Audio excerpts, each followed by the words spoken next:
The Jektar Combat Academy had been producing the galaxy's finest warriors for 7,000 years, which was precisely 6,999 years longer than anyone had bothered to question whether finest actually meant most effective, or simply most predictably dead. Instructor Theiss ran one crystalline finger along the edge of the ceremonial blade, watching light fracture through her translucent arm into rainbow patterns that would have been beautiful if they weren't attached to something that had personally ended more lives than most plagues. The weapon hummed with contained energy, its molecular edge sharp enough to slice through starship hull plating. Traditional, elegant, utterly lethal. This, she announced to the observation deck filled with her colleagues, should prove entertaining. Over 97% of viewers here are watching without subscribing. Don't be one of them. Hit that subscribe button right now and join the journey. Every click helps us grow stronger, and you'll never miss the next epic story. Below them, in the sealed arena that doubled as both classroom and occasionally graveyard, stood the Academy's newest student. Kaida Voss looked remarkably unremarkable for someone who'd just become the first human admitted in 3 centuries. Average height, brown hair pulled back in a practical knot, wearing the standard issue training suit that managed to make every species look equally ridiculous. She stood with her hands clasped behind her back, studying the arena's layout with the sort of casual attention most people reserved for reading restaurant menus. "Remind me," muttered Professor Kethvar, whose species had evolved from apex predators and still hadn't gotten over it. "Why we're wasting time on a human? I thought they were extinct." "Technically classified as culturally irrelevant," corrected Dr. Zafine, the Academy's xenobiology expert. Her tentacles twitched with academic excitement. "Though I admit, I'm curious to observe their combat methodology. My research suggests they developed warfare as environmental adaptation rather than social ritual." Theiss activated the arena's communication system. "Student Voss, you will face today's practical examination in survival combat. The scenario is straightforward. Remain functional for 15 standard minutes against a controlled threat environment." Kaida's voice came through the speakers with a slight accent that suggested she'd learned Galactic standards somewhere that didn't particularly care about proper pronunciation. "Define controlled threat environment. Gene-modified predatory fauna, standard Academy training stock, nothing you cannot handle with appropriate technique and equipment." Theiss held up the ceremonial blade, letting its energy field cast blue patterns across the observation windows. "I am transmitting a traditional Jektar combat blade to your position. This weapon has been used in our military academies for— Thanks, but no." The words hung in the air like a small diplomatic incident. Theiss's crystalline features managed to convey surprise, despite lacking anything resembling facial muscles. "I beg your pardon?" "I appreciate the gesture, really. Beautiful craftsmanship. But I'll pass." Kaida walked over to the instructor's observation platform and, with the sort of casual efficiency that suggested she'd done this before, grabbed the leg of a reinforced chair and twisted it until the metal snapped. She gave the improvised weapon a few experimental swings, nodded with satisfaction, and tossed the ceremonial blade onto the floor where it landed with a distinctly undignified clatter. "You just discarded a weapon that cost more than most planets' annual military budgets," Professor Kethvar observed, his predatory instincts apparently triggering a sort of intellectual vertigo. "Did I? Sorry. It looked expensive." Kaida tested the balance of her chair leg, then glanced up at the observation deck with what might have been curiosity. "Quick question. Are there rules about what constitutes a weapon, or just rules about staying alive?" Theiss found herself in the uncomfortable position of realizing she'd never considered the distinction. The Academy's regulations were quite specific about honor, technique, and proper form. remarkably vague about improvisation. The objective is survival, she managed.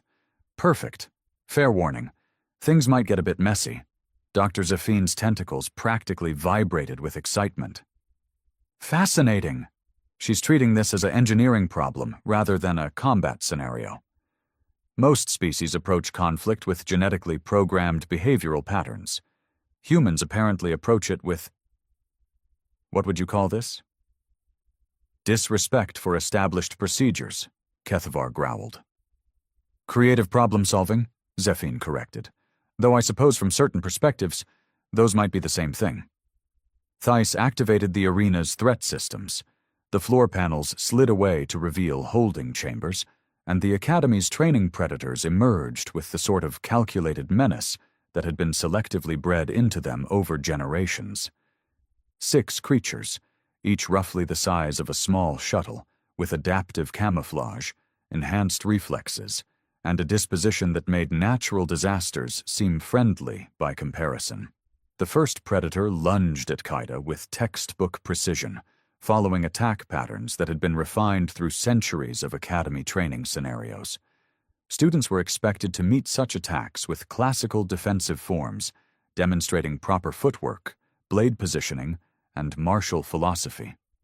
Qaeda stepped sideways, swung her improvised club, and caved in the creature's skull with the sort of practical efficiency that made everyone in the observation deck flinch. Well, Dr. Zephine observed, her voice pitched slightly higher than normal. That was direct. The remaining predators circled with increased wariness, their enhanced intelligence recognizing that their opponent wasn't following expected behavioral patterns. They spread out, attempting to coordinate their approach according to pack hunting protocols that had never failed, against Academy students. Qaeda grabbed a loose piece of arena flooring, hefted it experimentally, and hurled it at the nearest creature with enough force to send it crashing into the arena wall. While the others were still processing this development, she picked up the ceremonial blade she'd discarded earlier, not to use as a weapon, but to slice through the arena's environmental control cables. Is she sabotaging the testing environment? Kethavar asked, his voice carrying the sort of disbelief usually reserved for discovering that gravity had decided to work sideways. She's adapting the testing environment, Zephine corrected, though she sounded equally bewildered. Look, she's using the arena's own systems as tactical resources. The lights flickered as Qaeda's improvised electrical work took effect. Emergency lighting kicked in, casting the arena in red shadows that turned the testing ground into something resembling a nightmare. The predators, bred for controlled environments, found themselves operating in conditions their training hadn't prepared them for. Meanwhile, Qaeda had claimed a section of broken flooring as a defensive position and was systematically dispatching confused predators with a combination of environmental manipulation, improvised weapons, and what could only be described as a complete disregard for how these scenarios were supposed to unfold. How long has it been? Theiss asked, though her voice sounded distant.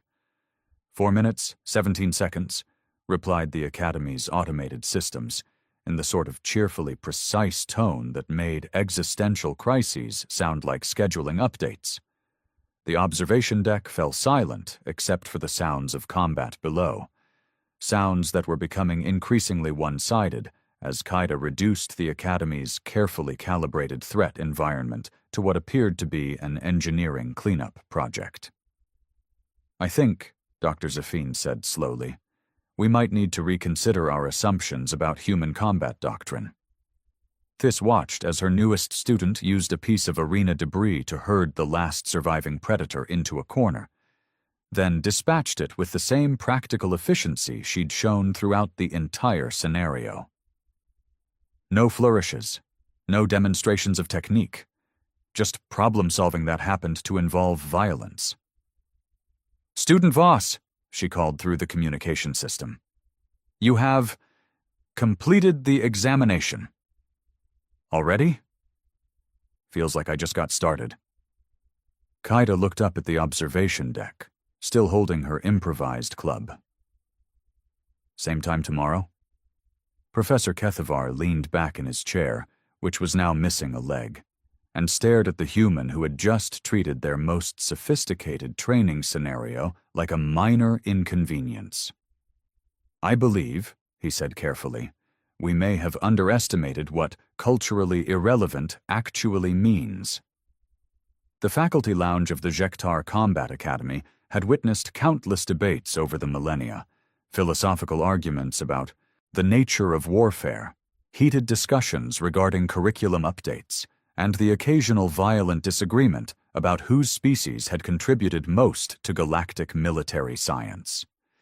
It had never hosted a group of instructors staring into their beverages with the sort of existential confusion typically reserved for philosophers who'd just discovered their life's work was based on a clerical error.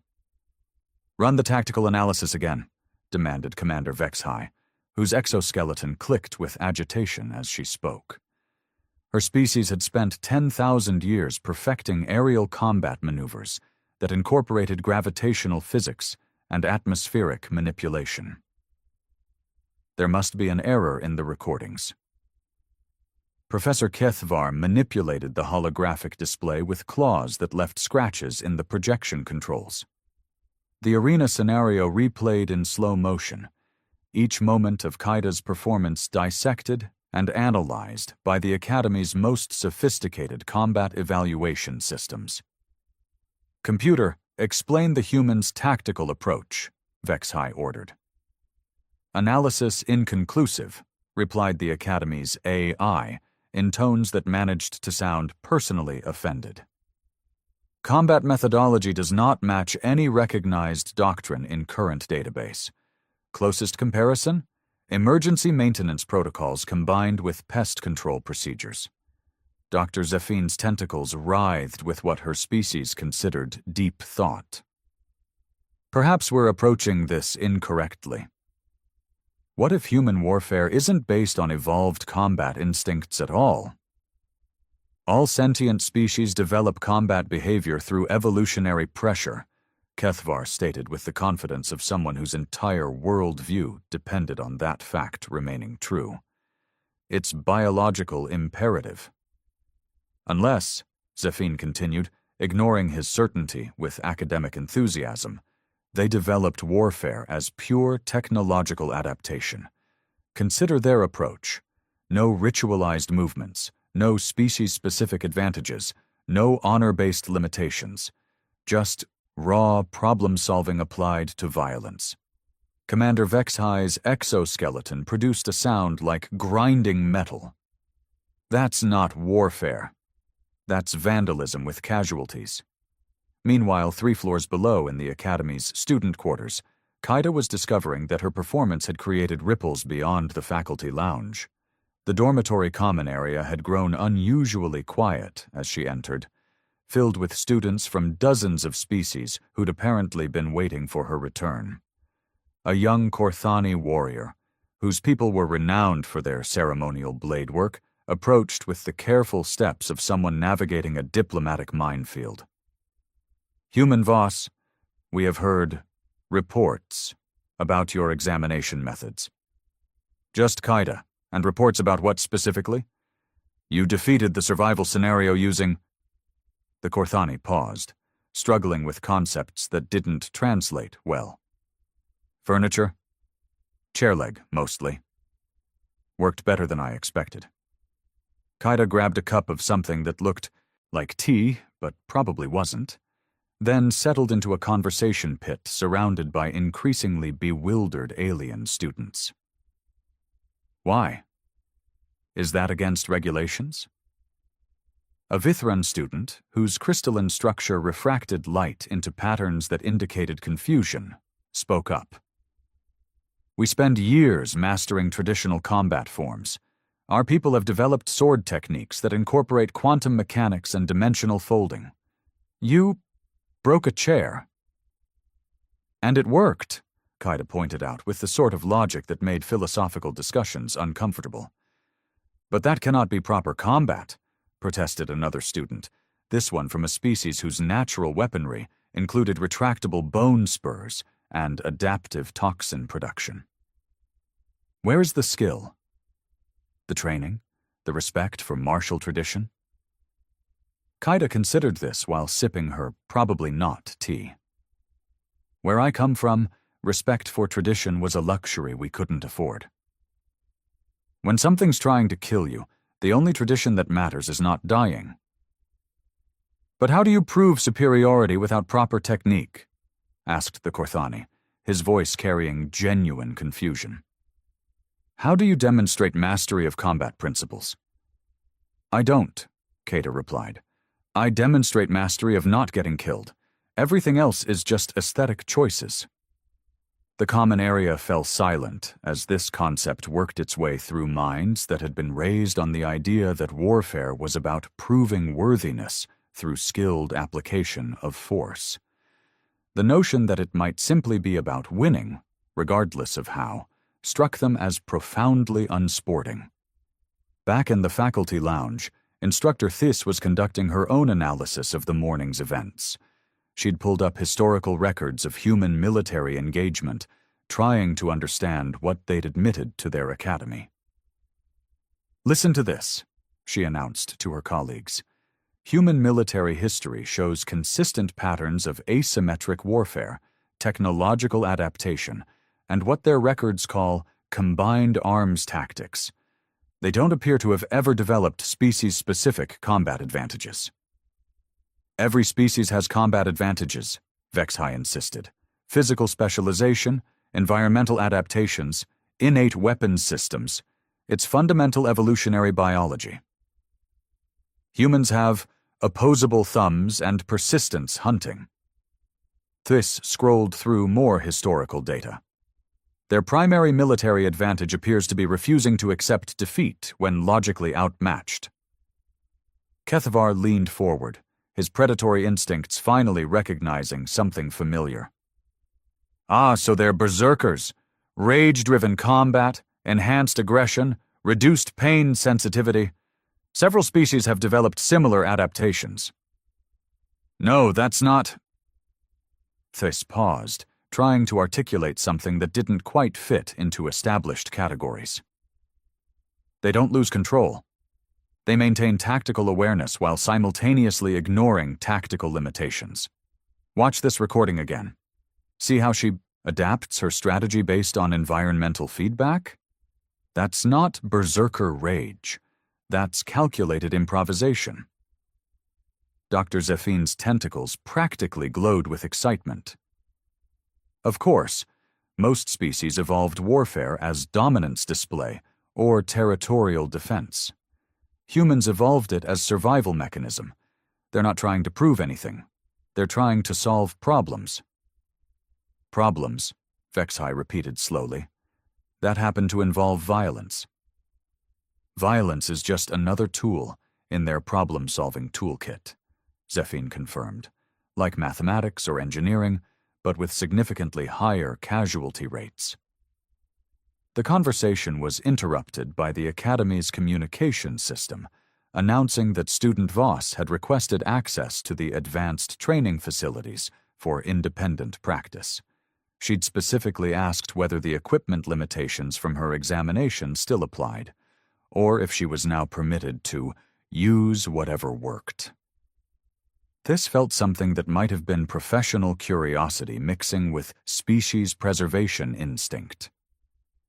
What do you suppose she means by whatever worked? Through the facility's monitoring system, they could observe Kaida examining the advanced training room with the same methodical attention she'd applied to the survival scenario. She tested structural joints, checked equipment mounting points, and appeared to be conducting some sort of load-bearing analysis on the ceiling fixtures. I believe, Commander Vexhai said slowly, she's treating our training facility as a tactical resource stockpile. Should we stop her? Asked Kethavar. Thys realized she didn't know the answer to that question, which was troubling for someone whose entire career was built on understanding combat applications. I think, she said carefully, We need to observe what happens when human problem-solving encounters our advanced training protocols. In the training facility, Kaida had finished her environmental assessment and was now regarding the room's sophisticated holographic combat simulator with the expression of someone who'd just discovered that their new toolbox was significantly more interesting than expected. Computer, question about facility usage policies. State your inquiry, the training system responded. Are there restrictions on how the training environment can be modified during scenarios? Negative. Students are encouraged to demonstrate tactical creativity within safety parameters. Kaida smiled, and somehow that expression managed to contain both genuine appreciation and what looked suspiciously like anticipatory mischief. Perfect. Let's see what this place can really do. Dean Morthak had presided over the Jektar Combat Academy for 2 centuries without encountering a single problem that couldn't be resolved through either bureaucratic procedure or selective application of overwhelming force.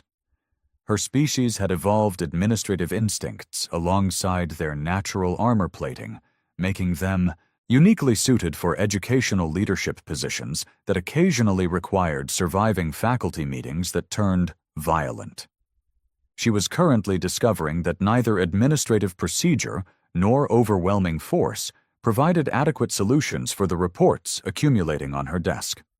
"Explain to me again," she said to the assembled department heads, "why 17 different species military attachés have lodged formal complaints about our curriculum standards in the past 6 hours."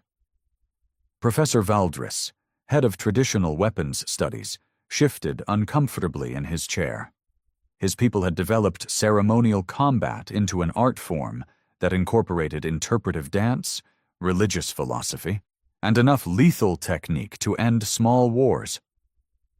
The complaints center around Student Voss's unconventional approach to established training protocols. Unconventional, Dean Morthak repeated, examining her latest message from the Jektar High Command. The Kothani Empire's War College is demanding to know why we're debasing the sacred arts of warfare with primitive scavenging behaviors. The Vithrun Confederation suggests we've admitted a tactically unstable element to our program, and the Hegemony Council is questioning whether our accreditation should be reviewed. Commander Vexhigh's exoskeleton produced what her species considered a diplomatic cough. Perhaps if we explained the educational value of observing diverse combat methodologies. The Galactic Military Standards Board, Dean Morthak continued, reading from another message, has received reports that we're allowing students to weaponize furniture and treat sophisticated training equipment as disposable resources. They want clarification on whether we've abandoned military science in favor of what they term aggressive interior decorating. Through the dean's office windows, they could observe the advanced training facility where the source of their diplomatic crisis was currently engaged in what the monitoring systems were still trying to classify. Kaida had somehow convinced the holographic combat simulator to generate a scenario involving siege warfare, then proceeded to treat the simulated fortification as an engineering challenge rather than a military obstacle. Is she attempting to undermine the castle walls by destabilizing their foundation supports?" asked Dr. Zafine, her tentacles pressed against the observation window. "She's applying basic structural engineering principles to medieval defense architecture," Professor Valdris corrected, though his voice carried the sort of bewilderment usually reserved for discovering that mathematics had started working backwards. "Which technically demonstrates sophisticated understanding of both historical warfare and contemporary applied physics." While completely ignoring proper siegecraft protocols, added Instructor Thace, she hasn't attempted to use siege engines, formal challenge procedures, or honorable assault tactics. She's just calculating load-bearing stress points and attacking structural weaknesses. Dean Morthak watched as Kaida's holographic castle collapsed in a remarkably efficient cascade of simulated stone and medieval military architecture. The training computer declared the scenario complete in what might have been record time. How many traditional siege warfare doctrines does that approach violate? The dean asked. All of them, Valdris replied promptly. Also several engineering ethics guidelines and what I suspect are multiple building safety codes. The situation was complicated further by reports from the student dormitories. Word of Kaida's methods had spread through the Academy's population like a philosophical virus, infecting established thinking patterns with uncomfortable questions about the relationship between effectiveness and tradition. A delegation of senior students had requested audience with the administration to discuss curricular inconsistencies they'd identified in their training programs. Apparently, after observing human problem-solving techniques, several species students were questioning why they spent months mastering complex weapon forms when simpler approaches might prove more effective. The Korthani delegation, Dean Morthak continued, consulting her notes, wants to know why their traditional blade techniques require 17 years of study when a broken chair leg apparently provides equivalent battlefield results. The Vithran students are questioning the practical applications of dimensional folding in sword combat, and the hegemony representatives are demanding to know why their advanced tactical formations haven't been tested against opponents who refuse to follow established engagement protocols. Commander Vex High made a sound that indicated deep philosophical distress. These students have been raised in military traditions that date back thousands of years. Their entire cultural identity is built around mastery of species-specific combat arts. You cannot simply introduce the concept that none of it matters if your opponent decides to ignore the rules. Can't we? Asked Dr. Zafine, with the sort of academic curiosity that had historically led to either breakthrough discoveries or administrative disasters. What if our entire approach to military education has been based on the assumption that warfare follows predictable patterns? What if we've been training students to excel at a game while humans learned to win fights? The debate was interrupted by an urgent communication from the Academy's maintenance department. Chief Engineer Roxtel appeared on the communication screen with the harried expression of someone whose job had suddenly become significantly more complicated. Dean Morthak, I need immediate clarification on equipment replacement policies. What's the nature of the maintenance issue, Chief Roxtel? Student Voss has submitted a requisition for holographic environment modification tools and requested access to the facility's structural engineering databases. When I asked her to specify the purpose of these requests, she said she wanted to optimize training scenario effectiveness by correcting obvious design flaws in the simulated environments. Dean Morthak felt something that might have been an impending headache. Design flaws? She's identified 17 ways to bypass the advanced training scenarios without engaging their primary challenges. Apparently, most of our holographic environments assume students will attempt to complete objectives using conventional approaches. She's treating them like puzzle boxes with exploitable weaknesses.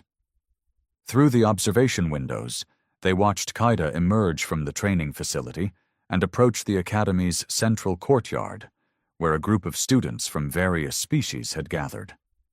She appeared to be demonstrating something involving a piece of debris, a maintenance tool she'd acquired somewhere, and what looked like impromptu physics calculations scratched into the ground.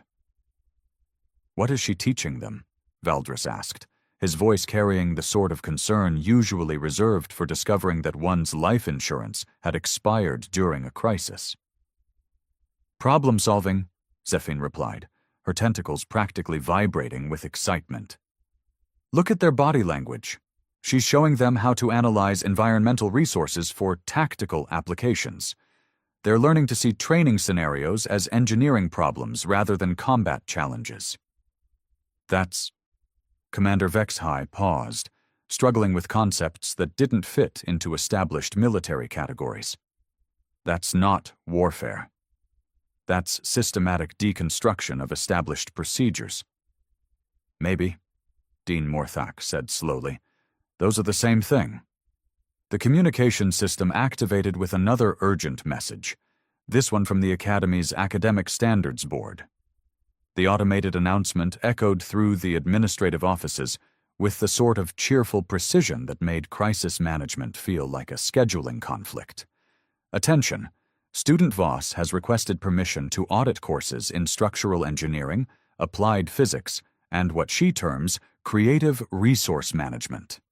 She has also submitted a proposed independent study project titled Practical Applications of Environmental Adaptation in Combat Scenarios, with an attached note stating that she believes the Academy's current curriculum has excellent potential, but could benefit from some optimization.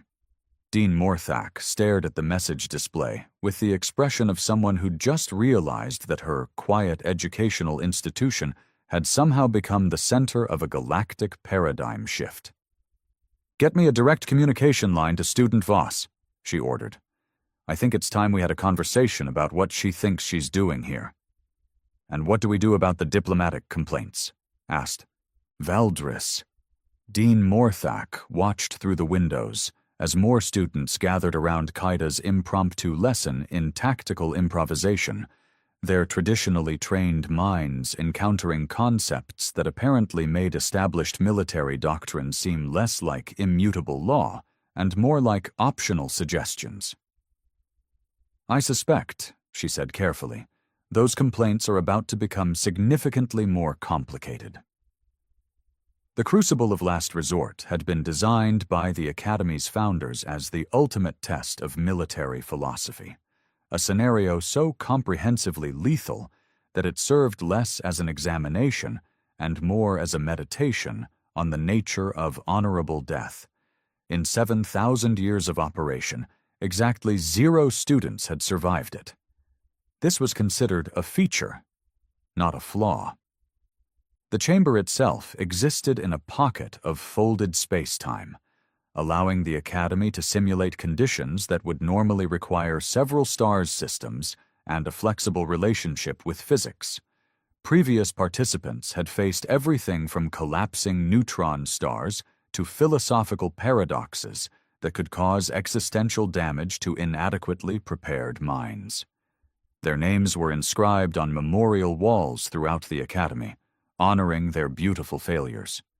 Dean Morthak stood in the observation chamber, watching Kaida examine the entrance to the Crucible with the same methodical attention she'd applied to every other challenge the Academy had presented.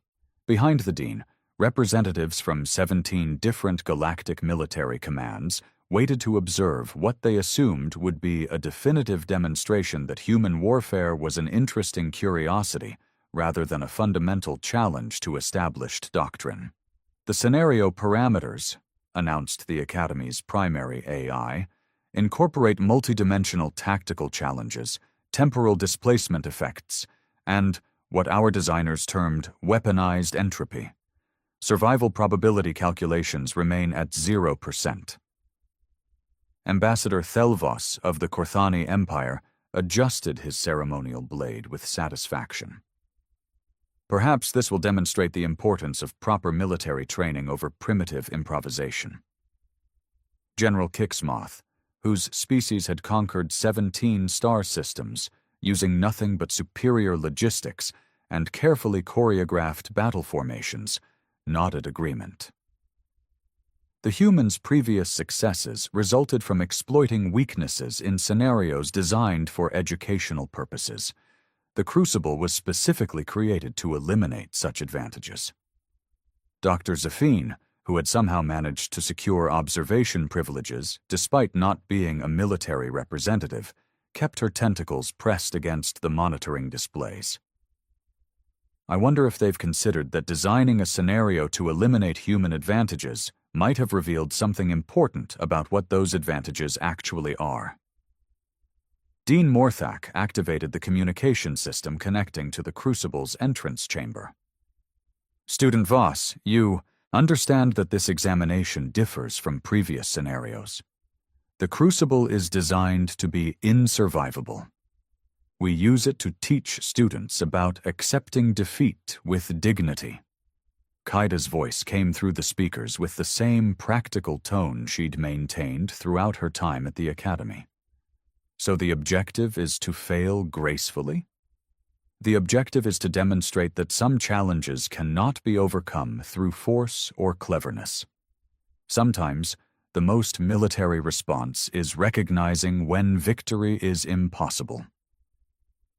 Interesting philosophical position, Kaida replied. Mind if I take a look around before we commit to that conclusion? The observation chamber fell silent as the implications of that statement worked their way through minds trained to recognize tactical blasphemy. You did not examine the crucible. You entered it, faced the impossible, and died with whatever dignity your species considered appropriate. The scenario parameters are classified, General Kixmoth stated firmly.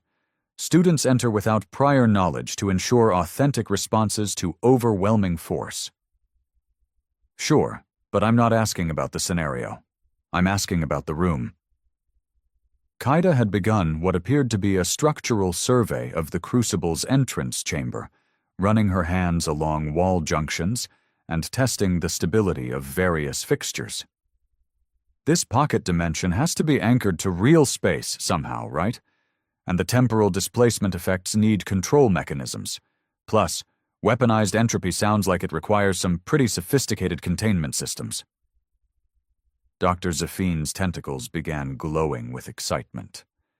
She's not approaching this as a combat scenario at all. She's treating it as an engineering problem.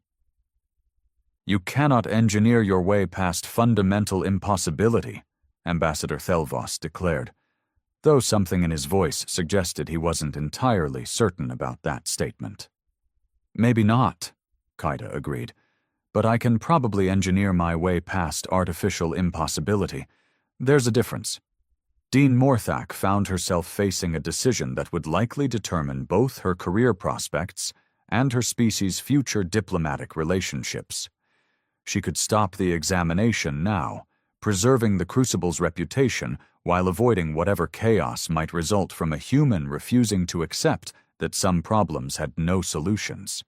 Alternatively, she could allow the scenario to proceed and discover whether 7,000 years of institutional certainty had been based on accurate assumptions. Student Voss, you may proceed with the examination. The entrance to the Crucible sealed behind Kaida with the sort of finality usually reserved for geological processes. The observation chamber's displays activated, showing feeds from monitoring systems that had recorded the deaths of countless students who'd faced this ultimate test of military philosophy. For several minutes, nothing happened. The sensors detected Kaida moving through the Crucible's preliminary chambers, apparently conducting some sort of systematic inspection rather than preparing for combat. The waiting military representatives began to shift uncomfortably as time passed, without the dramatic confrontation they'd expected. "What is she doing?" General Kixmoth demanded. "According to the sensor readings," replied the Academy's AI in tones that suggested it was personally offended by the question, "she appears to be conducting maintenance procedures on the Crucible's operational systems."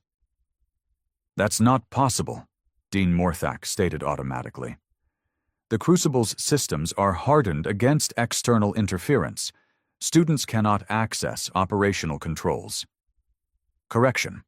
Students cannot access operational controls using conventional methods.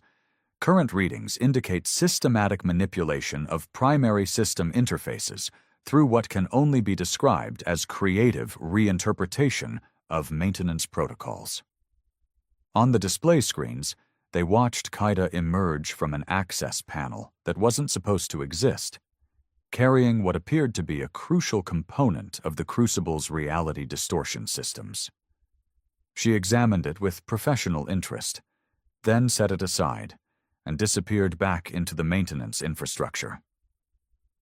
"She's disabling the scenario," Ambassador Thelvos observed, his voice carrying the sort of disbelief usually reserved for discovering that the fundamental constants of the universe had decided to take a vacation. She's optimizing the scenario, Dr. Zeffin corrected, practically bouncing with academic excitement. Look at the system readings. She's not breaking anything. She's reconfiguring the operational parameters to eliminate artificial limitations. 20 minutes into what should have been a brief, tragic demonstration of human limitations, the Crucible's primary systems shut down in an orderly sequence that suggested someone had followed proper deactivation procedures. The entrance unsealed, and Kaida emerged carrying an armload of what appeared to be spare parts and looking mildly disappointed. "Done already?" she asked, addressing the observation chamber through the communication system. "I was hoping for something more challenging than basic maintenance work." The silence that followed her statement lasted long enough for several military representatives to question their understanding of how reality was supposed to function. Dean Morthak eventually found her voice. "You disabled the Crucible?" "I optimized it," Kaida corrected, setting down her collection of components with the care of someone handling valuable equipment. "Your pocket dimension was stable, but the control systems had some pretty obvious vulnerabilities. Also, whoever designed the entropy weaponization clearly never worked with actual entropy. They'd built what was basically an expensive randomness generator with delusions of grandeur. General Kixmoth made a sound that his species typically reserved for encountering predators significantly larger than themselves. The Crucible has operated unchanged for 7 millennia. Which explains why it needed maintenance, Kaida replied reasonably. Though I have to ask, why design an examination that's supposed to be impossible? That's like testing someone's swimming ability by throwing them into a black hole. It doesn't prove anything except that you can build a black hole. Dr. Zeffin's tentacles were now glowing bright enough to serve as emergency lighting. You've just dismantled the philosophical foundation of our entire advanced curriculum. Have I? I thought I just fixed some broken equipment. Kaida looked around the observation chamber, taking in the expressions of bureaucratic horror and military disbelief. Though I guess if your curriculum was built around broken equipment, that might cause some complications. Dean Morthak stared at the woman who had just treated their ultimate test of military philosophy like a routine maintenance call. Then at the military representatives who'd come to observe humanity's inevitable failure. Then at the inactive Crucible that had supposedly proven the limits of tactical possibility for thousands of years. Student Voss, she said carefully, I believe we need to discuss your graduation requirements. Already? I've only been here a week. Under normal circumstances, graduation requires 4 years of study and successful completion of comprehensive examinations across all military disciplines. And under abnormal circumstances? Dean Morthak glanced at her faculty, at the diplomatic representatives whose worldviews had just experienced catastrophic structural failure, and at the disabled testing facility that represented 7,000 years of institutional assumptions about the nature of impossible challenges. Under abnormal circumstances, I believe we need to offer you a teaching position. Kaida considered this proposal with the same practical attention she'd applied to everything else at the academy. What would I teach? Creative resource management, Dean Morthak replied, borrowing the phrase from Kaida's earlier course requests, also known as how to stop bringing traditional weapons to furniture fights. Ambassador Thelvos made a sound that indicated his species' equivalent of a diplomatic incident. You cannot seriously consider legitimizing these destructive approaches to military science. Can't we? Dean Morthak looked around the observation chamber at the faces of beings who'd spent their careers mastering the art of elegant failure. Perhaps it's time we considered the possibility that we've been teaching our students to lose beautifully instead of win ugly. Dr. Zeffin's tentacles achieved what might have been maximum luminosity. Think of the research possibilities. We could fundamentally revolutionize our understanding of tactical adaptation environmental resource utilization, and the relationship between effectiveness and, tradition.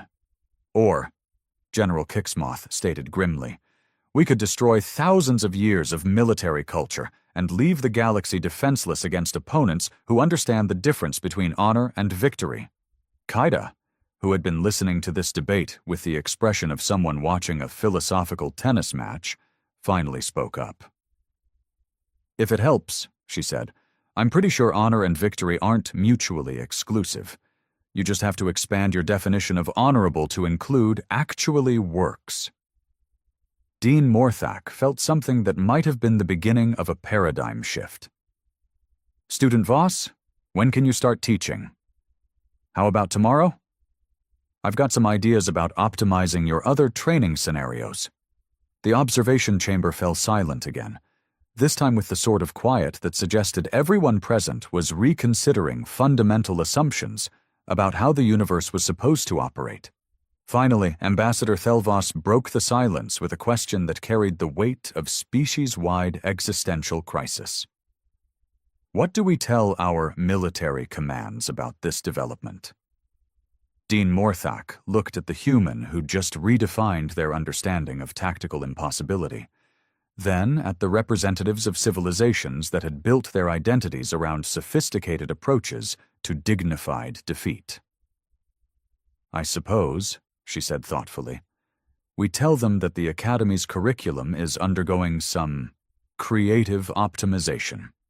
Outside the observation chamber, through the windows overlooking the Academy's main courtyard, they could see students from dozens of species gathered around improvised training areas, learning to treat their environment as tactical resources rather than scenic background.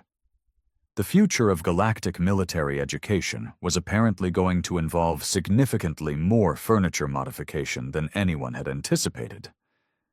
Somehow, that seemed perfectly appropriate.